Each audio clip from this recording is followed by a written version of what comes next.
Welcome to Sri vlogs. ఇవాళ recipe ఏంటంటే oats కేక్కి 1 కప్ ఓట్స్, ఇంకా 1 కప్ బాదం, ఇంకా 1 కప్ జాగిరి, బెల్లం కూడా యాడ్ చేసుకొని మెత్తగా గ్రైండ్ చేసుకోవాలి. తర్వాత 2 tablespoon cocoa powder, half tablespoon baking soda ఉప్పు ఉంటుంది కదండి, అది 1 టేబుల్ స్పూన్ షుగరు, ఇంకా 1 cup milk, 1 cup curd add చేసుకొని మెత్తగా మిక్సీలో గ్రైండ్ చేసుకోవాలి.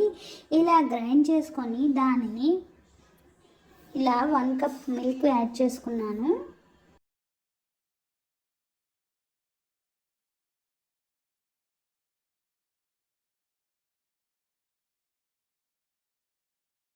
దీన్ని గ్రైండ్ చేసుకున్న తర్వాత 3 బౌల్స్ తీసుకొని దానికి నెయ్యి అప్లై చేసుకొని మనం గ్రైండ్ చేసుకున్న దీన్ని ఆ బౌల్స్లో వేసుకోవాలి. బౌల్స్లో వేసేసుకొని నేనైతే కుక్కర్ గిన్నె తీసుకున్నానండి. కుక్కర్ గిన్నెలో అడుగున సాల్ట్ యాడ్ చేసుకొని సాల్ట్ వేసుకొని ఆ సాల్ట్ వేడైన తర్వాత ఈ బౌల్స్ని ఆ కుక్కర్లో పెట్టాను.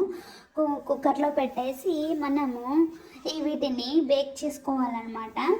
ఇవి కేక్ మనకి రెడీ అయిందని ఎలా తెలుస్తుంది అంటే, మన దగ్గర స్టిక్ కానీ ఏదైనా ఉంటే దానితో మనం గుచ్చి చూస్తే మన స్టిక్కి అంటకుండా ఉంటే కేక్ రెడీ అయిపోయినట్టే. ఈ కుక్కర్ గిన్నెలో చూడండి నేను ఎలా చేస్తున్నానో. ఫస్ట్ అయితే 1 కప్ వరకు సాల్ట్ యాడ్ చేసుకున్నాను. యాడ్ చేసేసుకొని దాన్ని అడుగు లోపల మొత్తం కవర్ అయ్యేలాగా చేసుకున్న తర్వాత బౌల్స్ని, దీనిలో అయితే 2 బౌల్సే పట్టాయండి. ఆ 2 బౌల్స్ని అందులో పెట్టేశాను.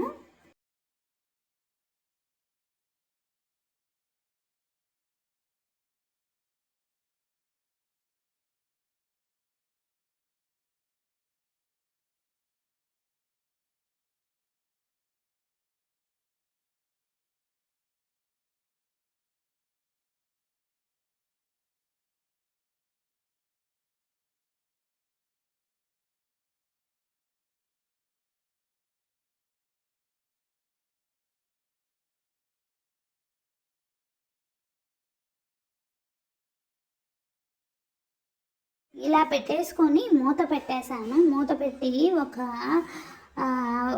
20 మినిట్స్ వరకు టైం పట్టిందండి ఇవి బేక్ అవ్వడానికి. ఇంకా ఇలా అయిన తర్వాత మనమైతే స్టిక్తో గుచ్చి చూస్తే మనకి స్టిక్ అంటకుండా ఉంటే కేక్ రెడీ అయినట్టే. ఇప్పుడైతే మనం దీన్ని ఒక ప్లేట్లోకి తీసుకొని ఈ కేక్ అడుగున కొంచెం మాడిందండి. సో అందుకని చెప్పేసి మొత్తం కంప్లీట్గా రాలేదు. దీన్ని కొద్దిగా హార్షిస్ సిరప్ యాడ్ చేసుకొని తింటే టేస్టీ ఓట్స్ కేక్ రెడీ. నా వీడియో కనుక నచ్చితే please like the video and subscribe my channel.